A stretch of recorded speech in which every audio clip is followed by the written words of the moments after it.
Can I have a kiss? Ah, you gave me kisses this time. We're gonna have a good episode, apparently. It's a good omen. Everything bothers him. He's unbothered. He calls it unbothered, but that's what's cute because everything bothers him. He's bothered. I'm a botherina. What's up, everybody, and welcome to yet another episode of Unbothered by Thai Rivera. That's right, it's Unbothered by Thai Rivera, the most unpredictable podcast in the world. I'm your host, Thai Rivera, the absolute best LGBTQ comedian in the world. And this is my co-host, Baby Girl. And here's the deal, you guys. I wanted to talk about a couple of things. I know I said that I wasn't going to do the podcast on my channel anymore, but I decided to do, maybe I'll do a couple more because this is my birthday month, if you guys didn't know. January 28th is my actual birthday. And, I'm trying to figure out exactly how I want to do everything because with my Patreon, if you guys haven't been to the Patreon, I'm going to see how many followers I can get up to, paid subscribers I can get up to on my Patreon. But the deal with my Patreon is that I've been putting like the unedited or uncensored, I should say, versions of everything on the Patreon. And so if you guys ever want to hear me actually use the words that I'm using and not have to bleep them out, or if the person that's on the video that I'm covering that day happens to say something that YouTube wouldn't allow, you can see all of that on the Patreon. Also on the Patreon, I will be uploading the episodes that have a sponsor, which I want to talk about the sponsor in just a second, just as far as the way that sponsors work and some of the questions I've got from people. A lot of you have congratulated me on having a sponsor, which I definitely do appreciate. All the people that understand the way that all that works. But for the people that don't, like I had one particular person ask me why I don't just make a video that's dedicated to the sponsor and just all about the sponsor rather than put it in my videos. And the answer for that is simple. It's because nobody would watch. Nobody wants to like purposely click on what's just going to be a commercial. And so what is going on when you see that on YouTube, they're called integrated ads. And you just put the ad in the video. And so that's the way that it works as far as that goes, because they want maximum eyes on their video. And then that's how we get paid, you know, because people actually will see it. And I really do believe in Morgan & Morgan because I did go through that situation, which I talked about a long time ago, but at the time I couldn't talk about it very much because I was actually going through the process, the legal process of it, you know, where I did actually fall into a manhole. Like the manhole cover was not fastened. And it was one of the ones, I don't know if you guys are familiar with these, but which I'm not going to put an ad in right now. For anyone that's wondering if I'm going to drop an ad right now, I'm not. I'm just going to tell you guys that story. But what happened was it was one of the plastic ones, and I was in the middle of nowhere, and I was at a truck stop that I would go to all the time, you know, or that brand, that chain of truck stop I would go to all the time. And what it was is there was these plastic manhole covers.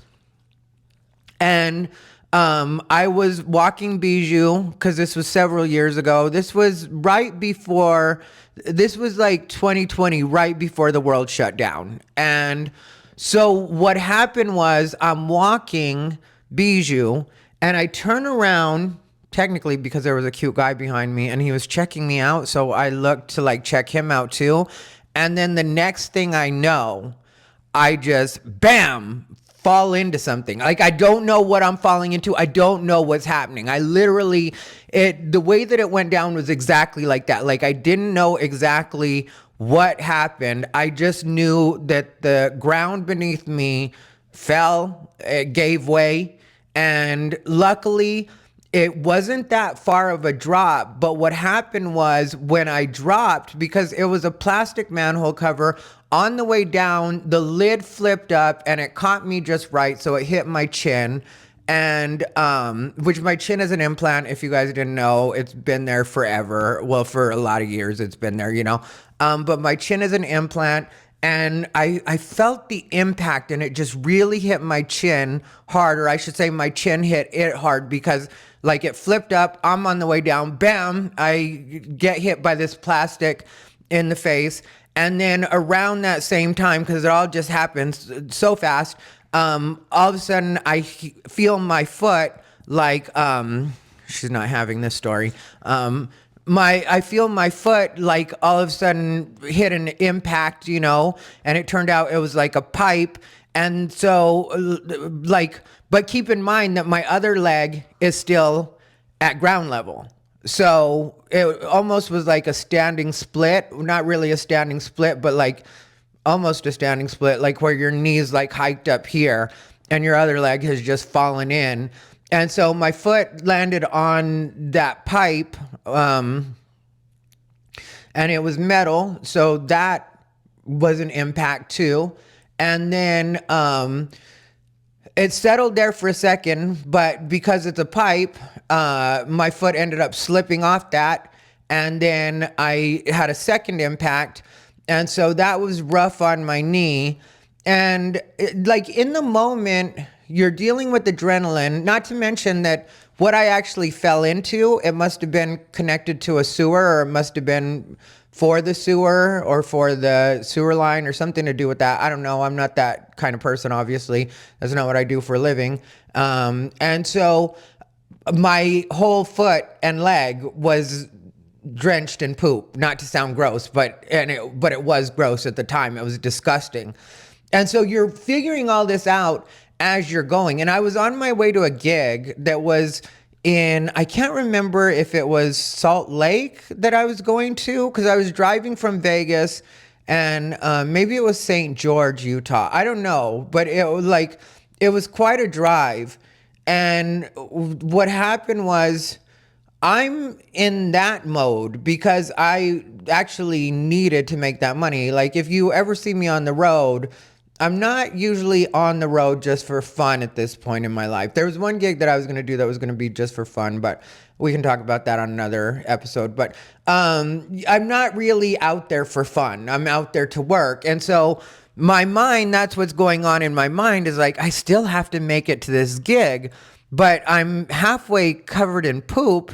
And I go to let the manager know that this just happened, because it was in the field that's owned by that truck stop, but not technically a part of the truck stop. It's like land that they own right there. And so, like I said, adrenaline, needing to go where I needed to go, and also the fact that it always takes your body a little bit to catch up and realize what has gone on.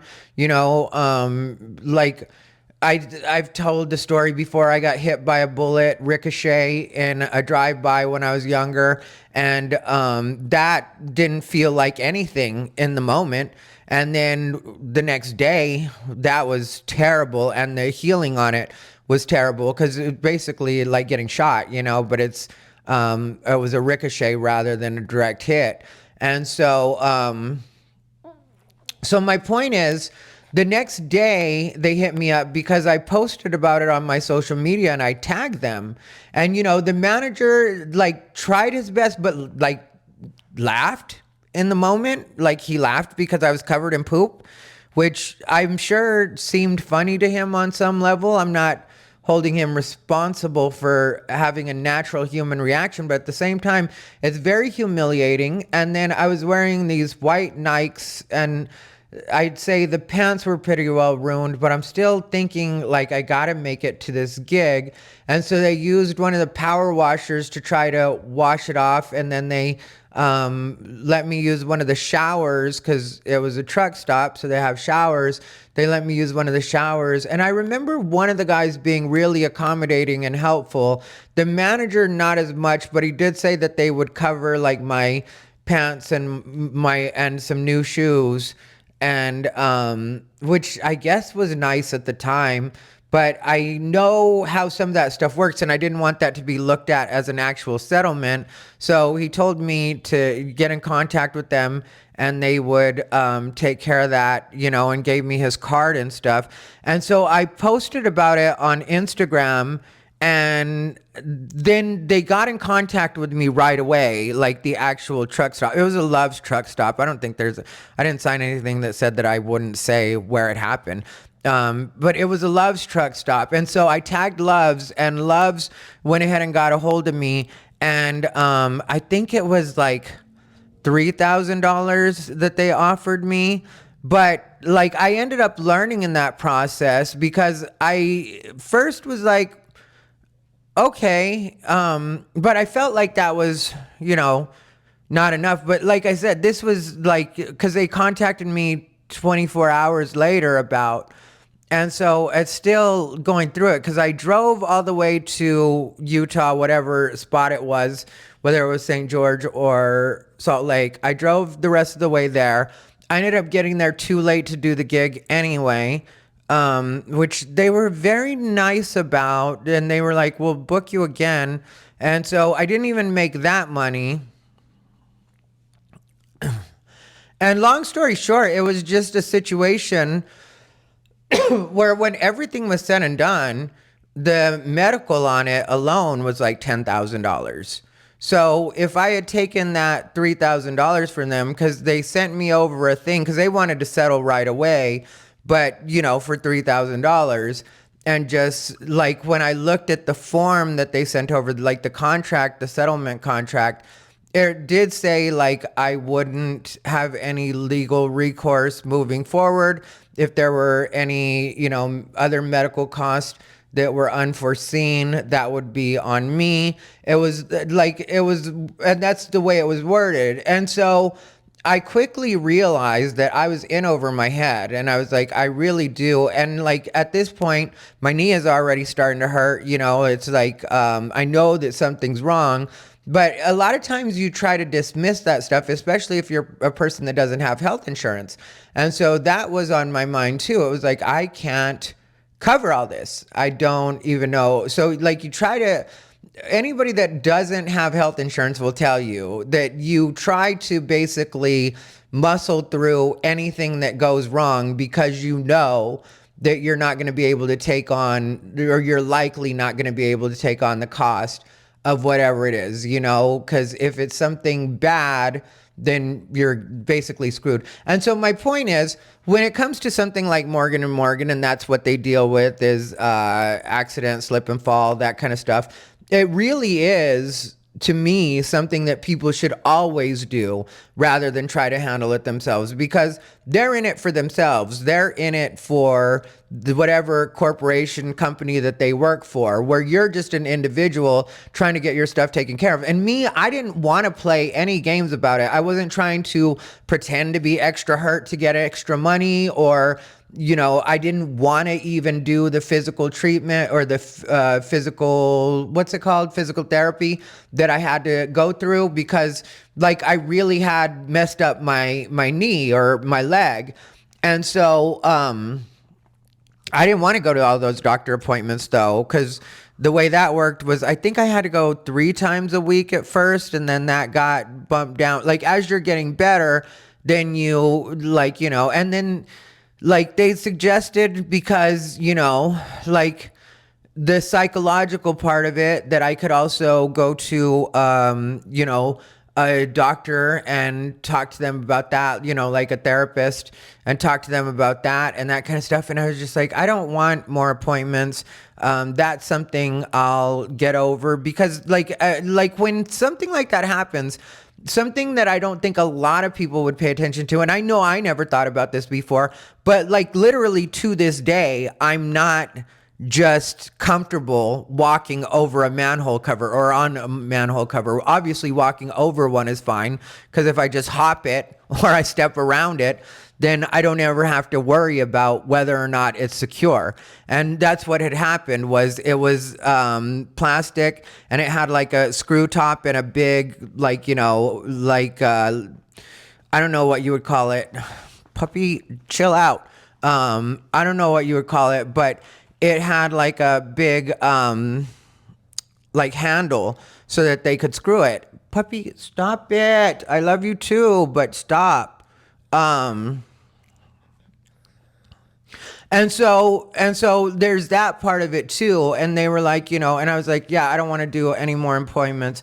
Let's just take care of my physical. And as long as we've got that covered, then I'm fine with everything. And so that's why, like, for me, I was like, yeah, Morgan and Morgan is something I'll do. I'll tell you, I won't be taking sponsorships from things that I would never use because, like, one that I definitely want is Ground News, because I do a lot of research on a lot of the videos that I make. And I know some people have been saying some stuff, or it's just been a few, because I feel like my actual core fans, my botherinas, I really do feel like you get me in the way that, like, I'm just trying to be the best content creator I can possibly be, the most consistent. And if anything ever slows down my videos, including me chatting too much or being too long-winded, then that's something that I'll take care of. On my podcast, obviously, that's different, which is what you're watching now is my podcast. And this is like an opportunity for people to get to know me better. Or the people that have been watching me for a while, for them to get like an update on my life and what's going on with me, that kind of stuff. And, but so I've had a few people mention that I don't do the absolute best LGBTQ comedian in the world at the beginning of the video.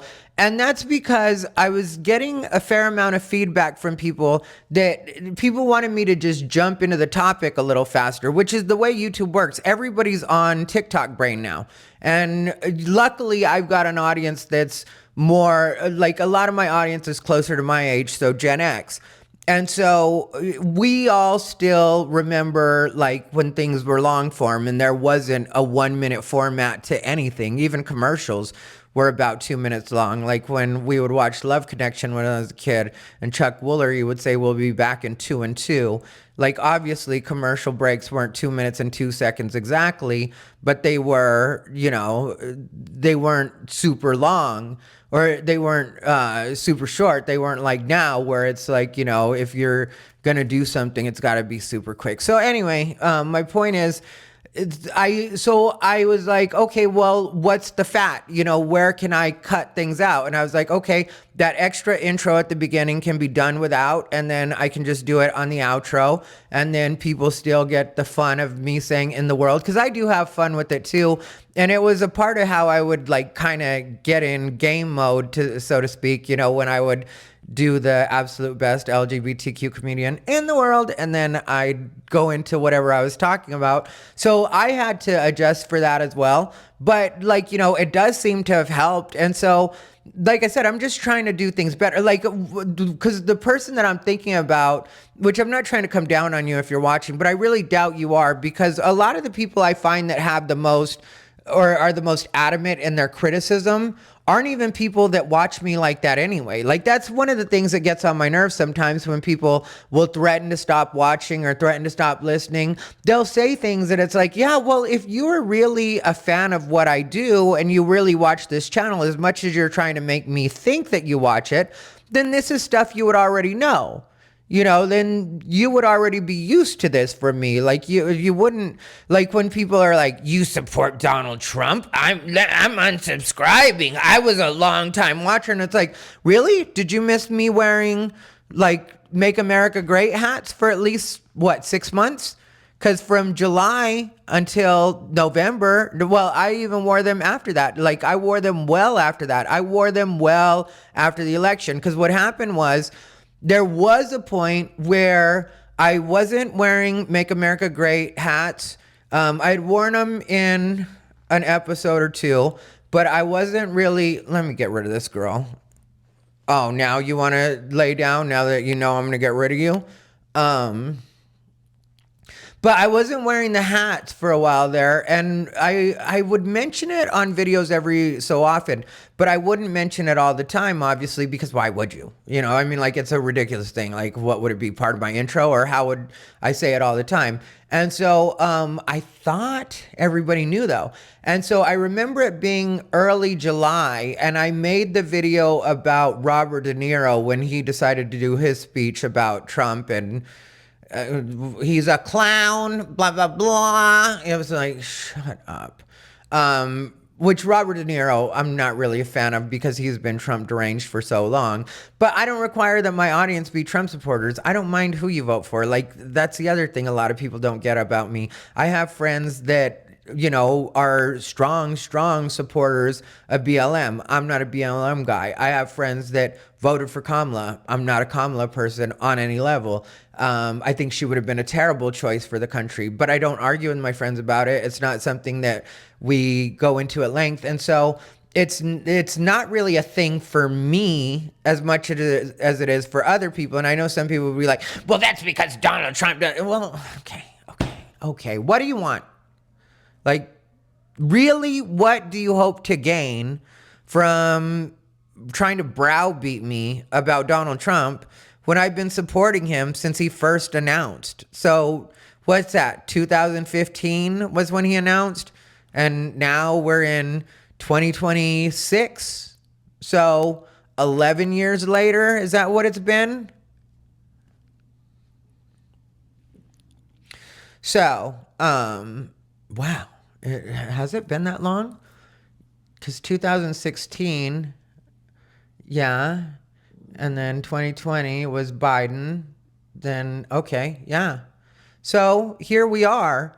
I mean, like, do you really think you're going to tell me anything that I haven't already heard?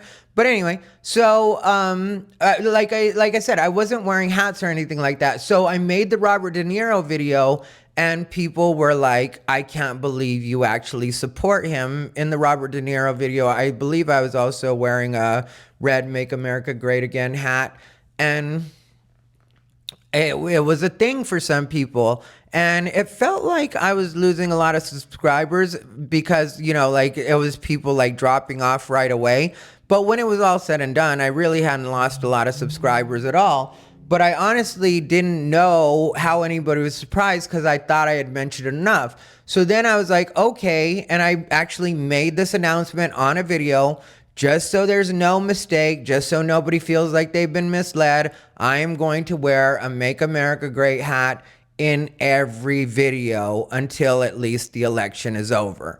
And like I said, I continued to wear Make America Great hats well after the election was over. I want to say until probably like March or April.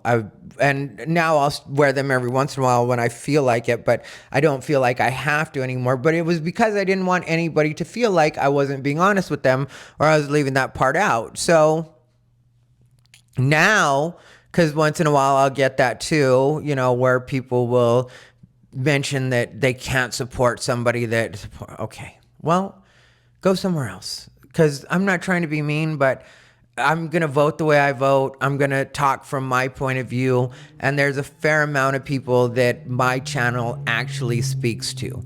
So if you're not one of them, I fully do respect that. You have that choice, and you can do what you want. But lying to me in my comments is not going to be an effective strategy. Like, you know, being like, I watched you all the time. I've been here since the beginning. And it's like, okay, so where were you for that full 6 months, 8 months, 10 months that I was wearing a Make America Great Again hat in every video? If you're such an avid watcher, did you have it playing in the background and not ever listen to it? Because that is something that some people do. That could possibly be what you did. I doubt it, but it could be. But yeah, and so it's like nothing I do is meant to repel or turn people off. That would be counterproductive to what my goal is. But at the same time, I'm not going to go out of my way to be something that I'm not because it would make you more comfortable. Puppy, let me put you down.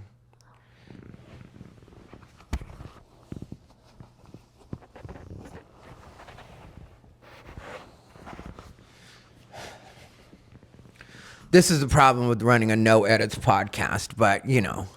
But yeah, so it's like that's one thing people don't get about me, because I like I said, I had a lady in my comments when it came specifically to the intro. She was like, I and other people have been telling you for the last couple of weeks that we like saying absolute best LGBTQ comedian in the world ourselves with you at the beginning. And now you've taken it out of the beginning of your video. It's almost like you did it just to spite your fans. And it's like, why would I do something like that just to spite my fans? Like, how would that help me out? How does that even make sense in anybody's head that would be the logic to it? It's like, yeah, I just want to screw the people over that have been supporting me. So I'm going to decide to be as petty as, now that they've told me that this is something that they like doing with me, I'm going to cut that out. Well, that's not something that would ever occur to me in that way. Like, oh yeah,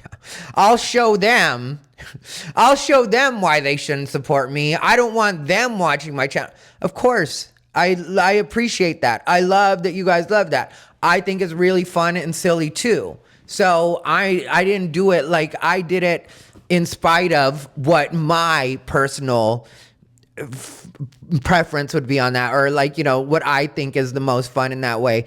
But, you know, at the same time, YouTube is a business, and that's the way a lot of us run it. You know, like a lot of us that actually do these consistently, which I'm still working on putting out more every week, which I know that I've been really good on some weeks about, and I'm trying to get even better about.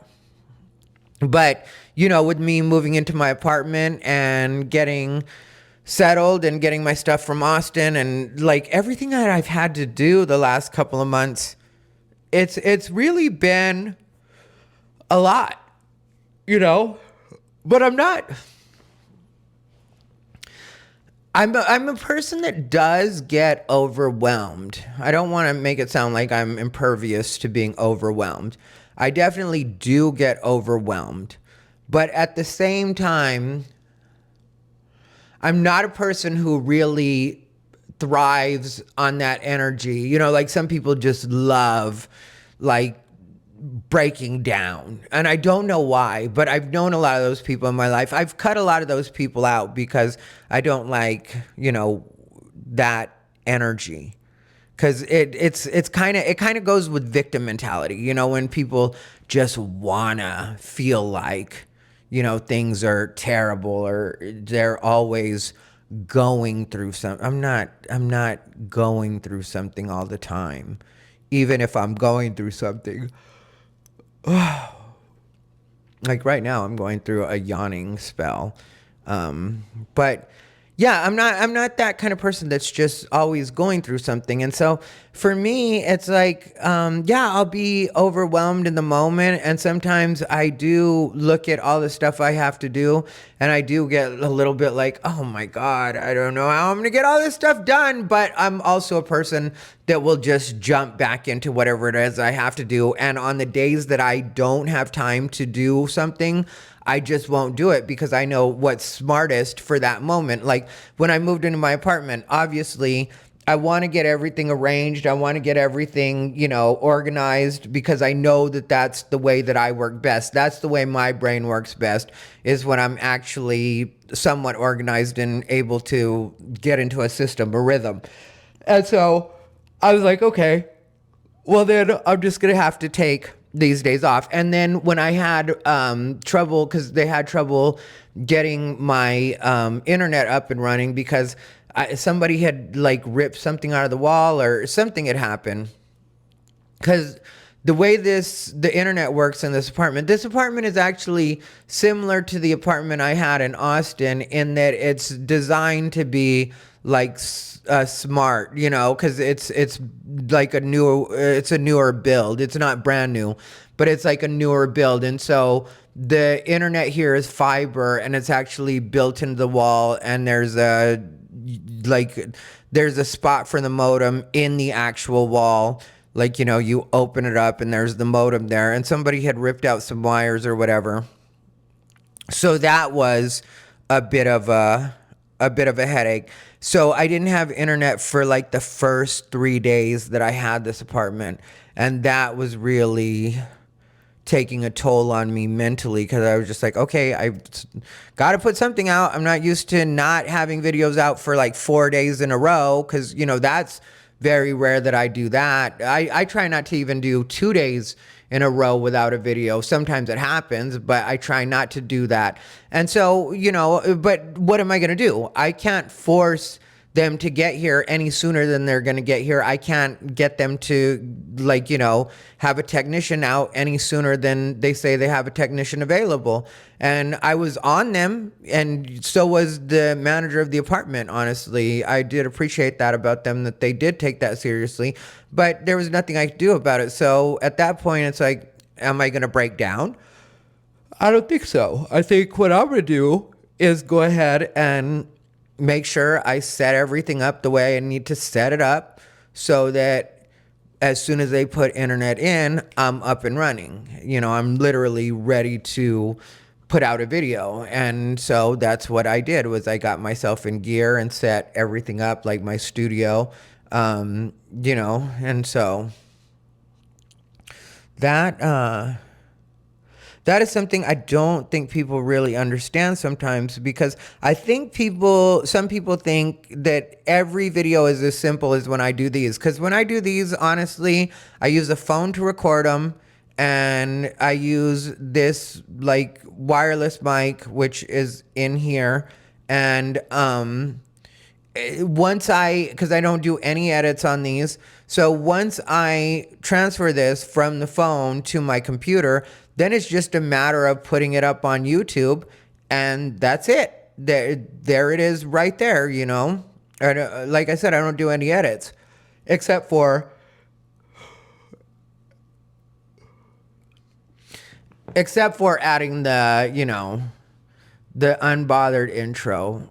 But outside of that, there's no edits to this, so it's very simple. But a short video that maybe is what you would call minimal work for me would probably be 5 hours.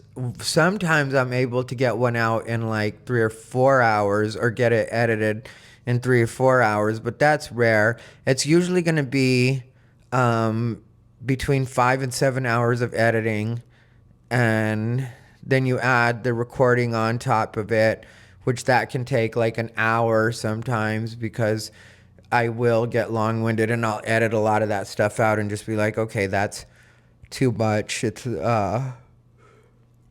extra information. Then sometimes, because I've done so much research, it's almost like I want to use all of it.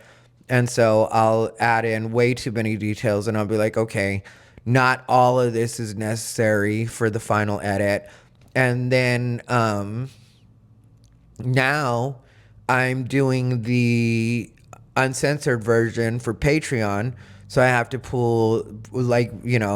take out those edits, like where it says censored, or where I've lowered the volume so that you don't hear the actual word. So I have to go through and raise all of those again to be at normal volume.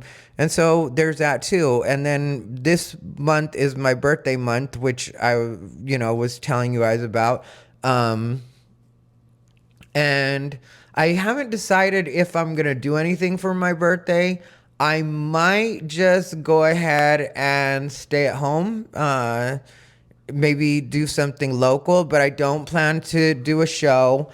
I don't plan to be on the road. I've been getting offers to go back on the road, but I don't want to right now. So that's not something that I'm even really entertaining. Like, I'm nice to people. I'll tell them what it would take for me to go on the road, and, but the rate I'm giving now for me to go on the road is pretty much set up as a deterrent. Like, it's just sort of like, if they'll pay this, then I'll go on the road. But if they're not going to pay that, then I don't want to be on the road. And for right now, I don't think it's unfair for the amount of work that I put into being a stand-up, because I've been doing stand-up for 23 years. Or 22 years, because, I'm going to take all this time that I took off. I'm not going to be adding that to my time. But it still doesn't change the fact that 23 years ago in February, It'll have been, my 23rd anniversary, or February will have been my 23rd, will be my third. Ugh, this is why I have to edit so much, because this is the way I talk. But yeah, so February will be my 23rd anniversary since I started doing stand-up. And I haven't been doing stand-up actively for probably the last year or so now. I mean, like, I've done gigs here and there, but haven't really been doing stand-up.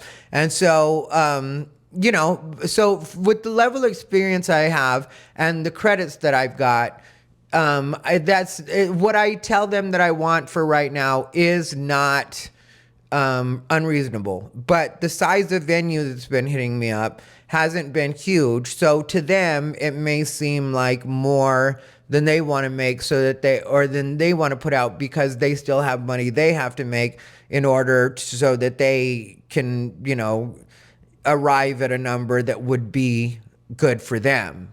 And so, so I guess I kind of price myself out of their range so that it's like, I gave you a number. It's not like I won't do it. I'm not saying that I won't do your venue, but I'm saying that this is the amount of money that I would need to get in order for me to feel like it's worth it to travel. Because, I got to figure out what I got to do with baby girl, which she can go to my parents technically. But I really don't like being away from her. It's not good for my mental. I get too attached to these little dogs. Bijou, obviously I had her for 11 years, so there was a different level of attachment. But I remember literally, like, I didn't start like crying in the like full on breakdown sort of way, but I did get misty eyed and teary one time when I was going with Brian Simpson. That's where I was going. See, because I got Lyndon so that he could be Bijou's little friend and like they could keep each other company. And so I had a whole plan, right? And so I got Lyndon. And then this was shortly after I got Lyndon. I got asked by Brian Simpson to go on the road with him. And this was when I was like, had just got to Austin kind of.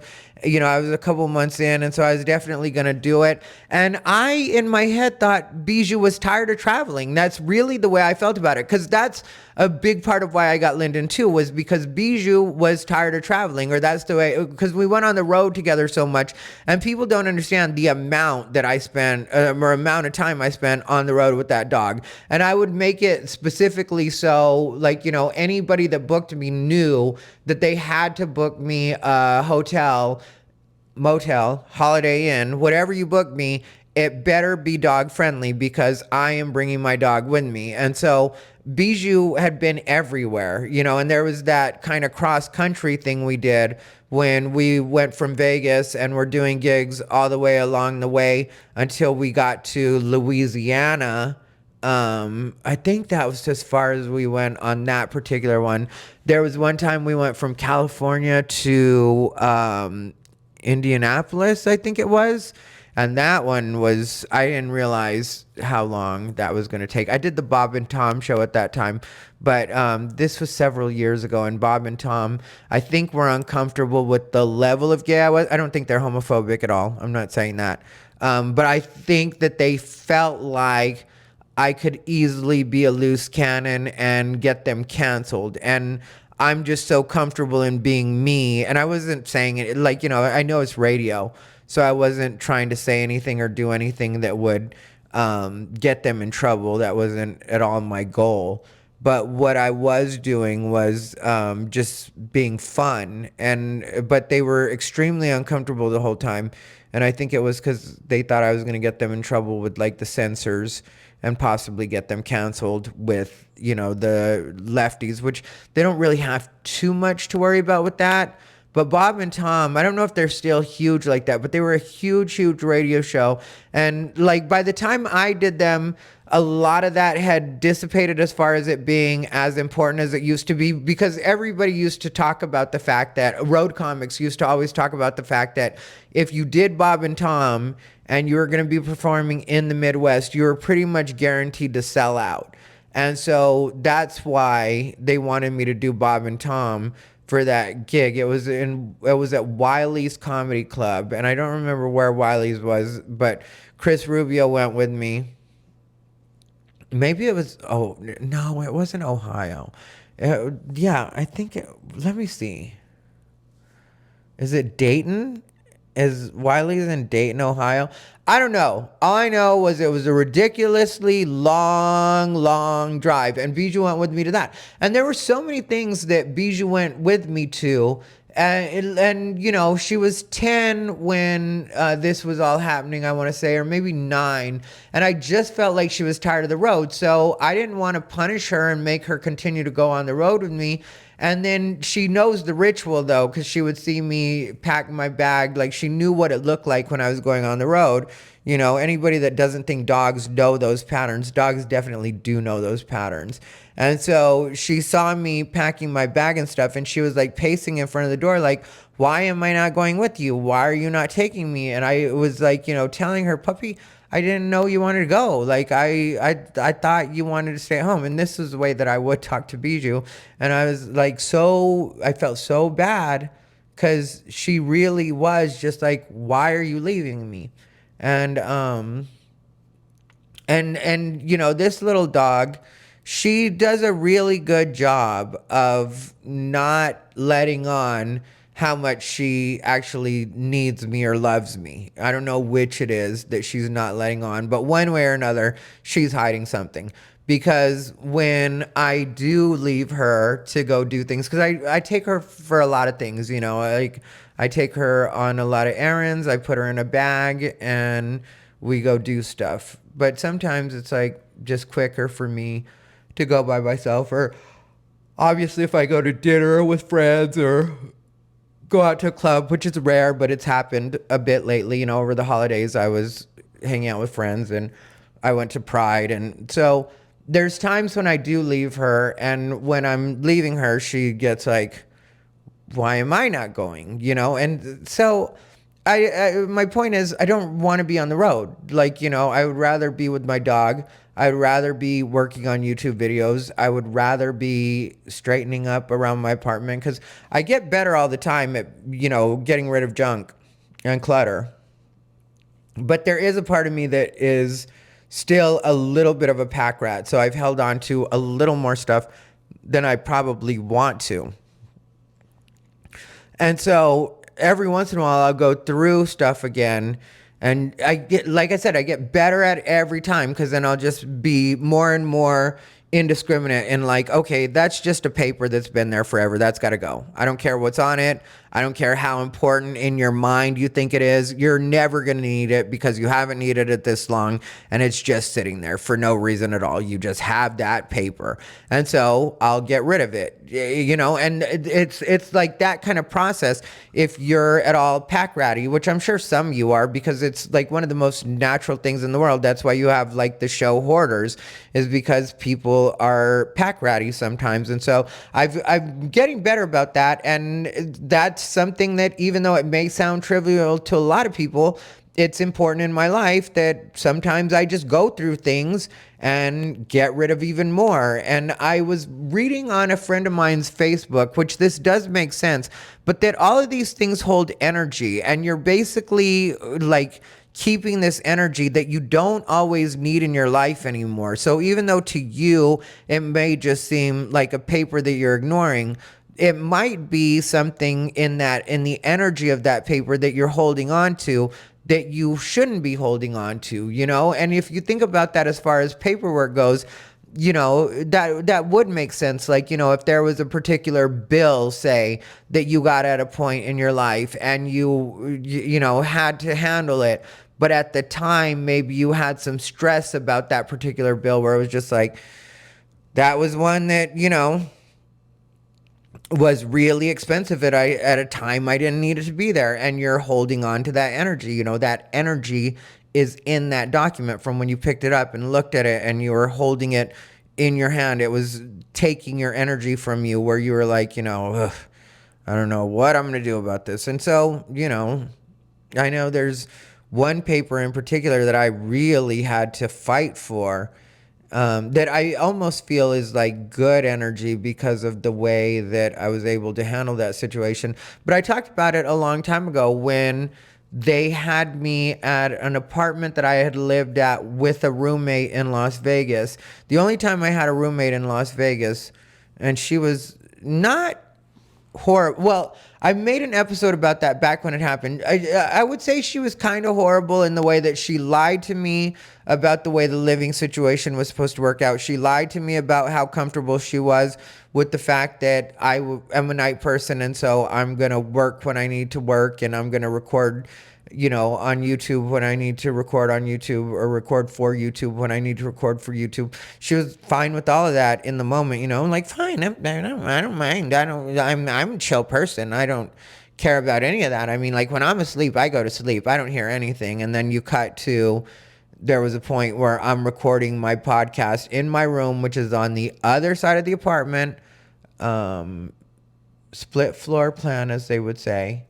And she starts coughing really loud so that I'll quiet, like, as my signal to keep it down. Somebody's sleeping. And it was like, I wasn't being loud. I wasn't playing music. I wasn't doing anything like that. I just was talking probably at the volume I'm talking at now, and being, animated or whatever, possibly. But there were things that she lied to me about the way that living there would work. And it really, that's one of the few people that I don't hold, what's it called? Like, I'm not harboring anger towards her. I wouldn't say that at all. But it is one of the situations where when I look back on it, I was like, she lied to me and didn't realize what important things, or how important those lies were if you wanted to have like a healthy cohabitation situation with another person. Like, you wouldn't lie about stuff like that. Like, I don't have to justify to you why I want certain things the way that they are. I will ask you those things and tell you that they're important to me, and then you can let me know if that works. Like, a thing that was huge for me at that time, because I had lived in that apartment in Vegas that was like Bijou's apartment. I consider that to be Bijou's official apartment. I really did love that apartment, and I loved that Bijou loved that apartment so much. But at a point, I was thinking about moving somewhere else, to a different side of Vegas, or a different apartment in Vegas. And it felt like fate, and it probably still was, even though, because sometimes fate isn't about that being the right place for you. Fate is about getting you to move on to the next thing so that you can end up where you need to be next. Like, some things are truly transitory. So in that way, I don't, like I said, I don't harbor hard feelings towards her. But it was like, at that apartment that I had that was Bijou's apartment, we, the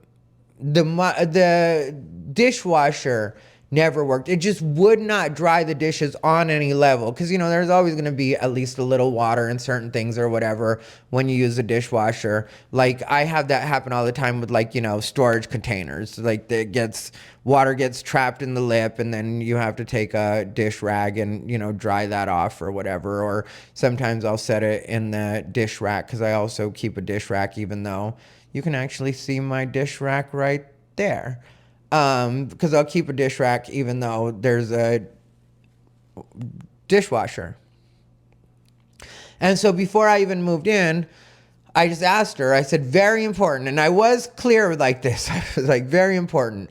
I know this may sound silly, but does the dishwasher here work? And that was also like a newer apartment, like a new build, and it was considered to be a luxury apartment and whatever else.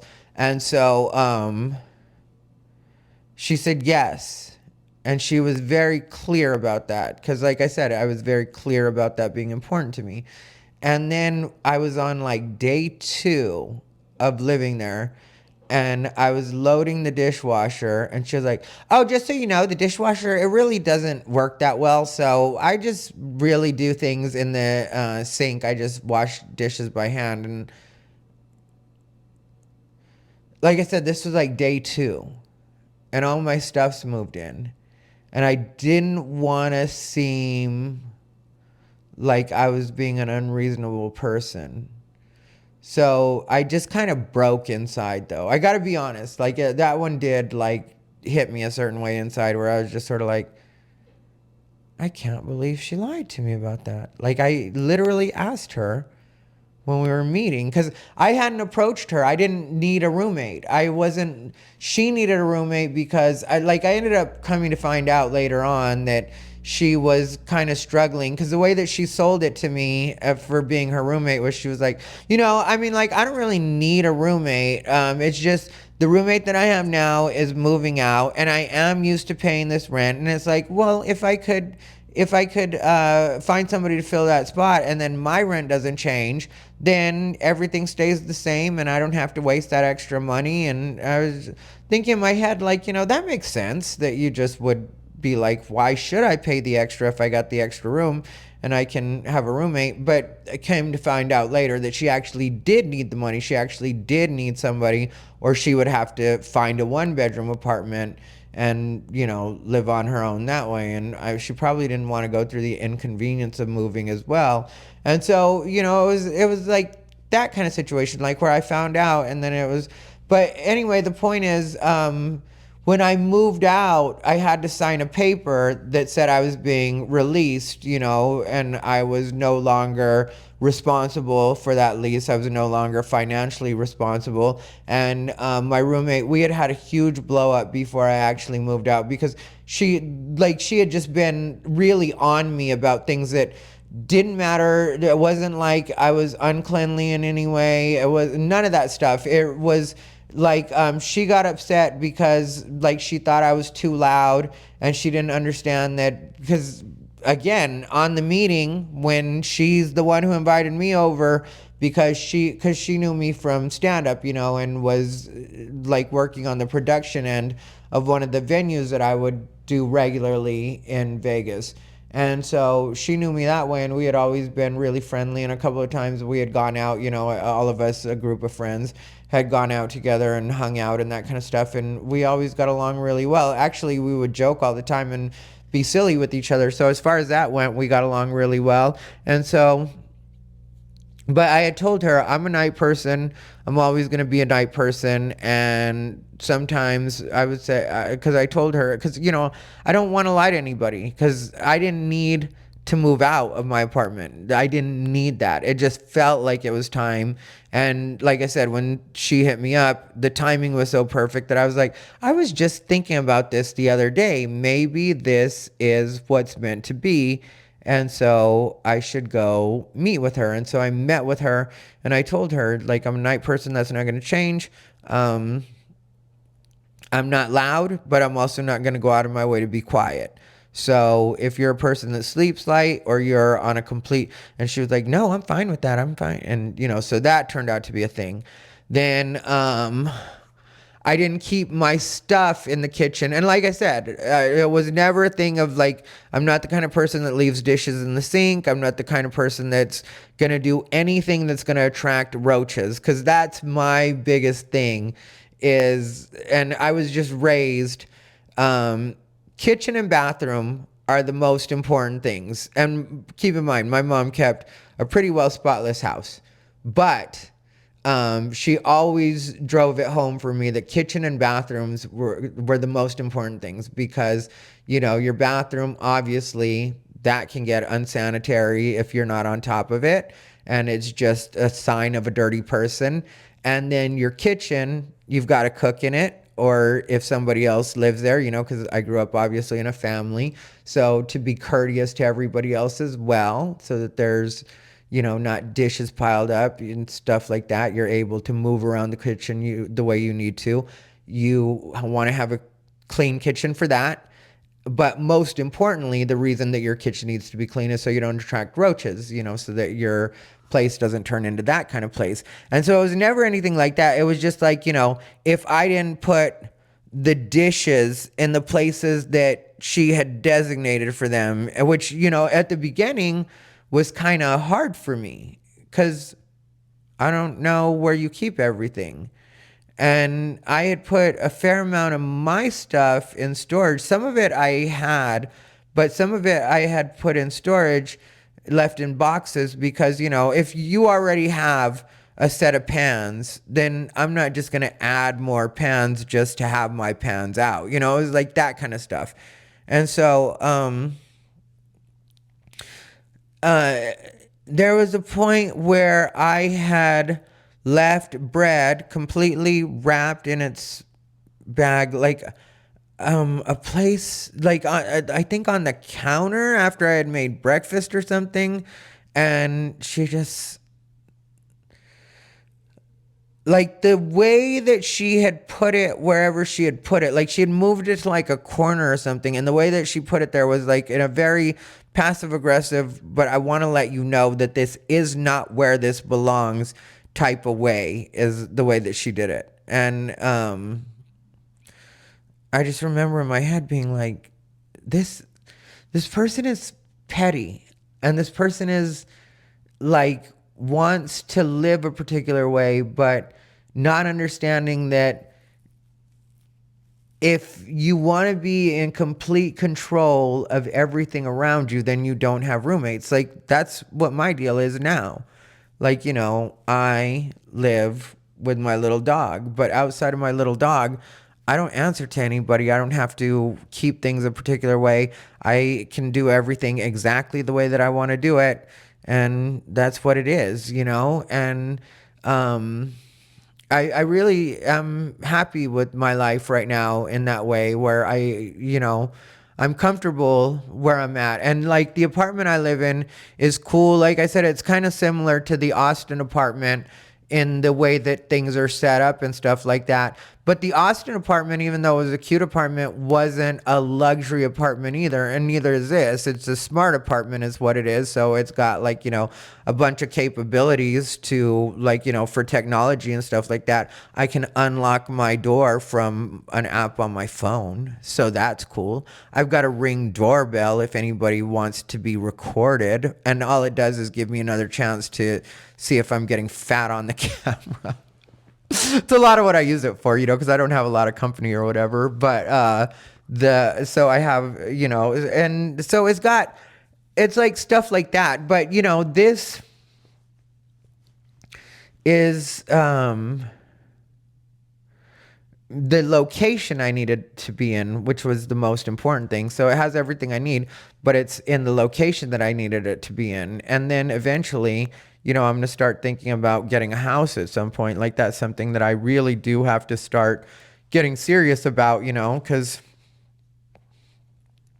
nothing against anybody that chooses to live in apartments their entire life. But I think at some point I would like to own a home and have my own place and put down roots, really.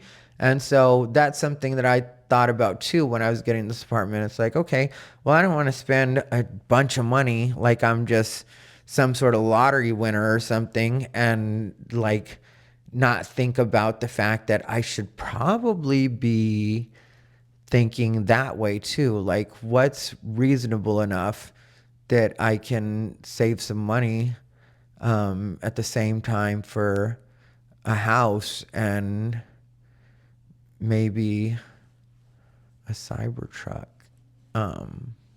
But yeah, so I guess what I was getting to in all this was, this is my birthday month, and I'm figuring out what I want to do exactly with the Patreon, and I'm figuring out exactly what I want to do with this Unbothered, where I want to put it and how often I want to release it, or if I want to do one episode for you guys, not on this channel, because eventually what it'll do is move to the other channel.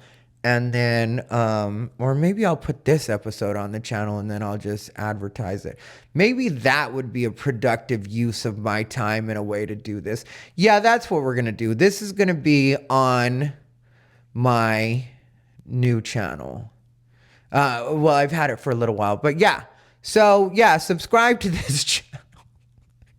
I'm such a ridiculous person. Subscribe to this channel, and if you want to do a super thanks or something like that, go to the other channel and just drop a super thanks super thanks on my latest video, and say in the comment with it, this is for the Unbothered you did today. Because, yeah, I got to start building up that channel. And this, again, is fate working for me, because I didn't know how I was going to do this. And I did want to do something productive today. And I did want to put a video out. But that doesn't necessarily mean it has to go on my main channel. And it's time for me to stop putting off everything that I need to be doing now for the future. The future is now, and that's the main thing for me to remember. So I appreciate you guys watching. This has been Thai Rivera, the absolute best LGBTQ comedian in the world. Stay unbothered.